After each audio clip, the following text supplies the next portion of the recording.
Hi people, hi guys. Welcome to yet another exciting episode of Talks with Kev. My name is Kelvin Kava. You can call me Kelv.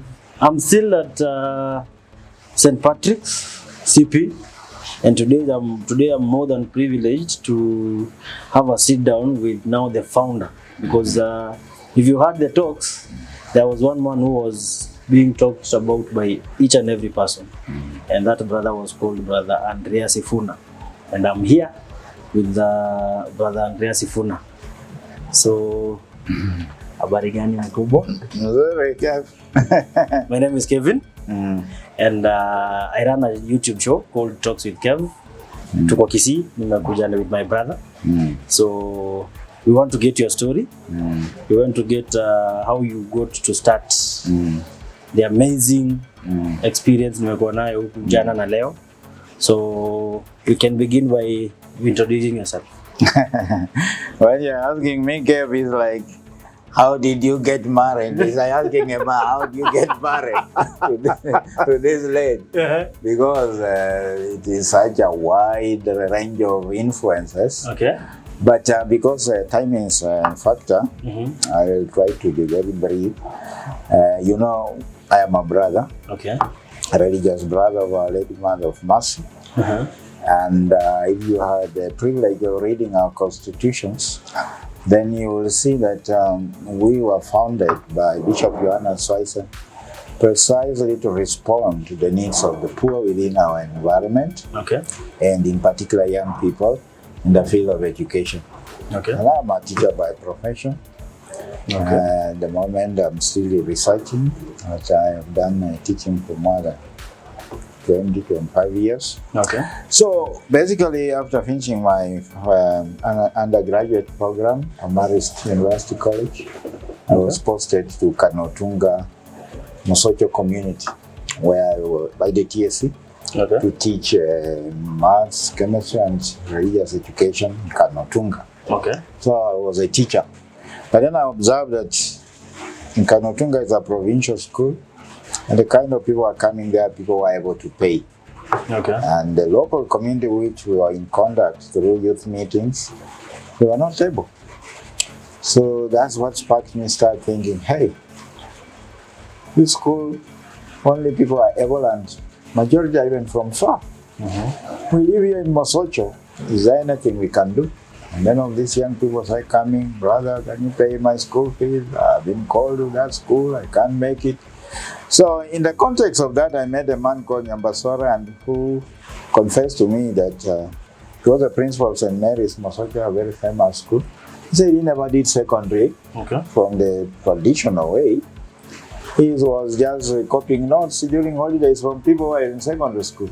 And then he registered in for exam and made something reasonable enough that enabled him to be called to the TTC. And he trained as a P1 teacher. I became a very famous principal. So we said, well, we could do something similar.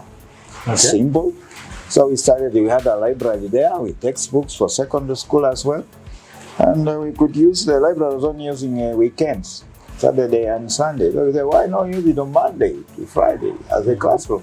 That's how we began. We told some young men who were bothering us to say, come and study in a coaching program. And after 4 years or 5 years, when you are ready, you can sit for your Kenyan certificate secondary education. And there we began with just 4 young people. Sitting on the desk like this. I got some Form 4 graduates waiting to go to university with good grades, so on long holiday from university. We began, school fees 300 per term. That is it. We had set off in 1995. Okay. Yeah. So in brief, that's how we began. That's the motive.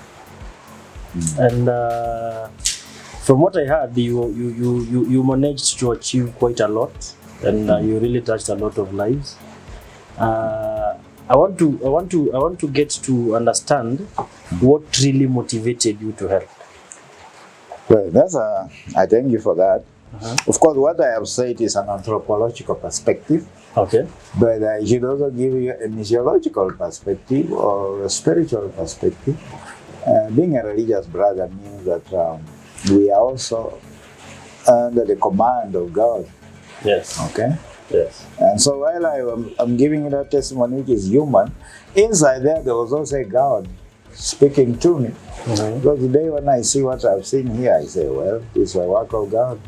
No human could imagine that. So inside me, there was a light pushing me.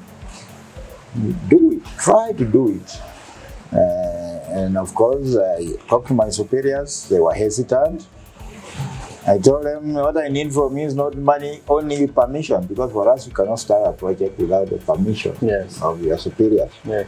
So they eventually gave me permission, and we started. And when they saw young people come, they saw what we are doing, I took it over and started funding it. They said it's a good work. Brothers of Our Lady Mother of Mercy doing works of mercy. Yeah. So on the spiritual level, of course, that is do Jesus for us from the Gospel of Matthew 25. I think Matthew chapter 25 verse 40, or I think, which says, whatsoever you did to the least of my brethren, you did it for me. So primarily, it's a question of seeing Christ in a poor boy and responding to him. Because that's what Christ says. As you did to one of these little ones, you did it to me. And that is our judgment day. Christ will look at when did we recognize him and pass, or when did we recognize him and acted. Yeah, so it's also a spiritual issue. It's an evangelization. It is, in fact, for us as religious, it's not so much a question of can I do it? No, it's a command of God. If God commands you, you must obey him. You must obey. He possesses you. Yes. Because by being a religious, you have surrendered yourself to God, and he is your boss. Yes. Yeah. Now, actually, when I was coming with my brother, one thing he promised me today is that if I'm going to do this interview with Brother Sifuna, I'm just going to listen. I'm going to be fed with a lot of wisdom, and I'm getting that right now. So I share with us some of the challenges you faced when you were beginning, because I understand starting with 4 people from scratches with nothing else is a bit hard. Actually, I had 4,500 shillings. I remember it. We had what we call youth meetings. I started youth meetings in 93. Okay. Hundreds of young people came for 3 days, 4 days, 94. So in the 94 one, after settling all my bills, I remained with 4,500 shillings. Those days I was not bad money. Yes. So with that, I started the program. And asked the kids to pay 300 per term. And asked the teachers to accept the volunteers, so we were just to give them like 2,000 a month. Okay. Or only when the schools are on. Holidays we don't pay. So that's how we go. We signed forms like volunteers, and we use the word, you have been blessed to reach this level, give something back to your community. Yeah. So it was not really employment. So when your time to go to university comes, you go, another group that is available takes over. So basically, that's what I know. I started with 4,500, I still remember. And 3 months later, one of the brothers, a European brother, Anthony, he said to me in the library that, Andrea, I like what you are doing. 10,000 came in. So we said, good. Good to go. We were like a vehicle almost getting stuck in the mud, but at the same time getting some Given push. a push. Yeah. And then the engine got fire. Okay. Now, looking back, by those times when you were struggling to help those young men, and you succeeded with a lot of challenges which were there. Well, not really. I wouldn't like to say I succeeded, because there was a hidden hand of God, which probably I was not aware, but there was a hidden hand of God which was there to guarantee that these things move on. Okay. Yeah, we get stuck. He provide. We never failed to pay a salary of somebody any given month. In fact, this school we had never operated on a single debt until the government took over. We never failed. We bought things cash, not on supply. Things were always. So that's how it went. How, I don't know, but I think there was a hand of God hidden in it. Yeah. Looking back, what is, if you were to travel back in time Yes. to that time when you were starting, Yeah. what would you have done different? For sure, I would have done different many things. I would have loved my students more. Okay. I would have worked with greater devotion. But okay, I have to let you know that I was a TSC teacher, so I was timetable to teach in Kanatunga. So basically, my job was coordinating, but I employed somebody else, Jeremiah Mbaka, as headmaster, Okay. and teachers, so they would supervise. But my job was just to come over, see it going well, because I had also a duty. My students in Cardinal loved me so much. We were also having other programs with them. We moved around the whole of Africa, East Africa, Kampala, coast, Mauritania. So I was actually very busy man. Okay. I was also a member of the provincial board. I was a deputy provincial superior. So I was juggling, but I was 30s. 30s, you are a strong man. Can do many things. Okay. Today I wonder when I see young men doing one thing. God, you're in the age group where you can do many things. Okay. So I will do many things differently for sure. When you go through life, you have also failures, setbacks. Yes. There are things you say, wow, there I made a mistake. So many things you can revise, but okay, I'm not worried about that because God in His mercy forgave me what I did wrong and what I did right. He has blessed me. We move on. Yes.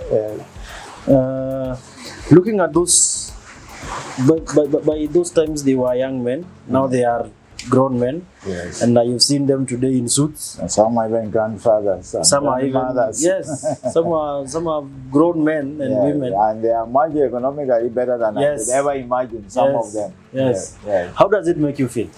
Well, you really feel, and thank you for that. You feel humbled, and at the same time, you realize that people. I don't like people praising me. By the way, because it's perfectly clear to me that it's not my word. God was only using me as the most unworthy instrument. Okay. In fact, I usually say God was so poor that could use me. He ought to have found somebody better than me. So I pity God that He could use me. Yes. God was so poor. Yes, so poor I couldn't find anything better than me. That's a very good way of looking at it. So now, life has moved. Life has gone. Life has moved on. Many things have changed. People have grown. What are you up to as of now? The moment I'm privileged by my congregation, I'm still doing, I think I'm in my final year. Okay. I'm defending at least 2 papers.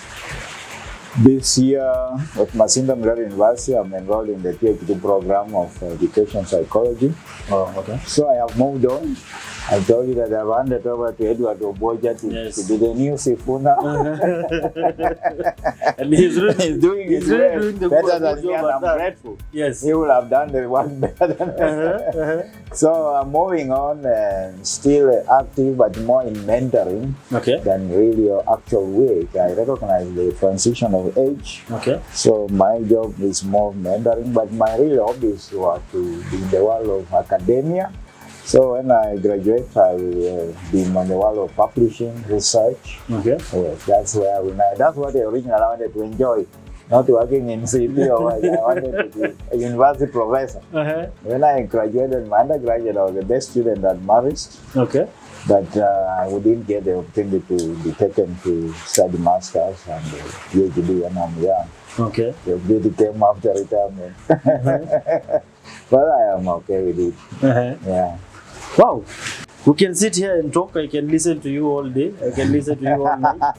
So full of wisdom. But now, because of the time factor, I want you to look at your camera. Yeah. I want you to talk to the young Edward watchers who are looking up to the people they have seen here today. Yes. They are looking somehow they have the challenges, some don't, some are looking at life from a very different perspective. Yes. Kindly talk to them. Well, I would say maybe the symbolism I like using about CPs that I found, I had no land. And the kids were reaching Form 3, like in Mosocho in Form 3, and I had no piece of land. Okay. We started in a library, it was church land. Came to Kanotunga in a small corner there, even the principal asked me, hey, can you start a school on a school? Me, I always say I'm like a young man who marries without a piece of land. So you are renting, but where you are renting, they're telling you, but now you should leave.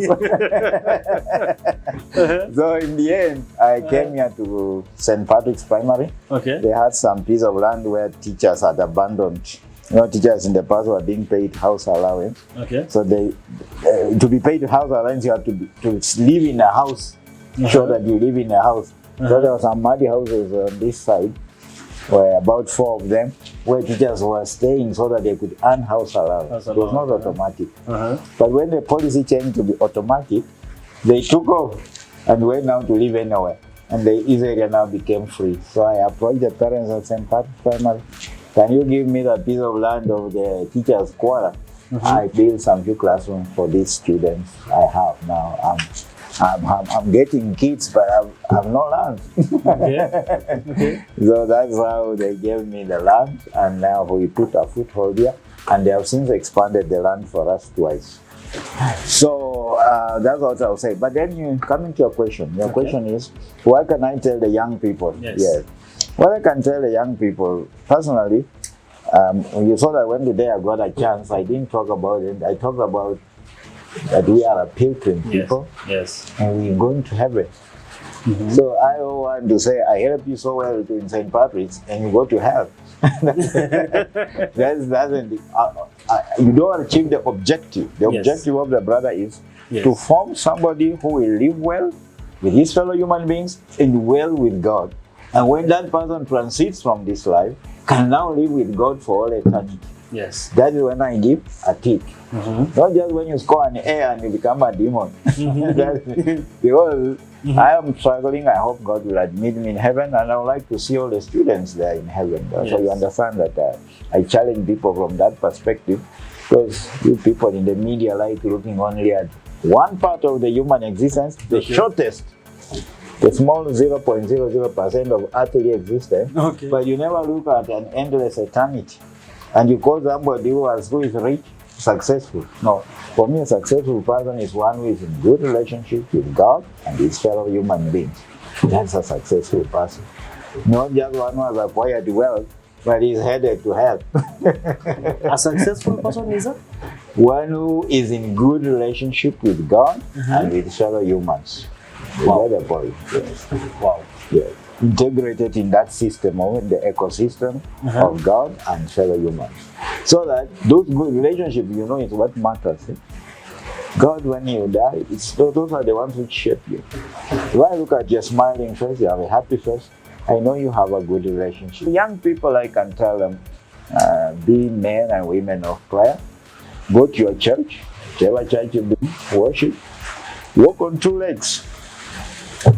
The leg of God and the leg of man. The leg of prayer and the leg of labor.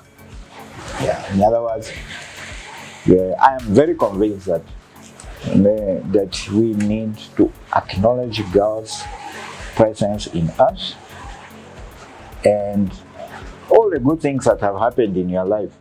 Kev. Yes. Believe me, I'm ready to cut my hand blood to flow. They have come from God.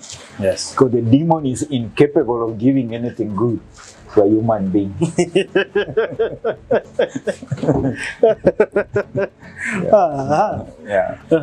So that is it. And in the Catholic liturgy we say, from God, through whom everything good comes to us. The clean air, the sunshine, the rain, the good health, all these things come from God. Wow. At this point, I wish I didn't have to end this interview at this point. I really want to hear more of this, and I'm sure my viewers want to hear more of this. But thank you so much. Thank you. Personally, I've learned so much, and I always say, if I meet people like you and I don't take a leaf or two, then I have no purpose in this life. Because for today, I have taken a leaf or two. So thank you so much. Thank you for sharing with us. Thank you, Kev. And to you, my viewers, I leave this as a challenge to you. You are not rich. if you do not have a good relationship with God. I have taken that today. So until next time, my name is Kelvin Kava. Thank you so much. Thank you so much. Thank you. And till next time, please keep it here. Kindly remember to subscribe to our YouTube channel. And from us to you, cheers.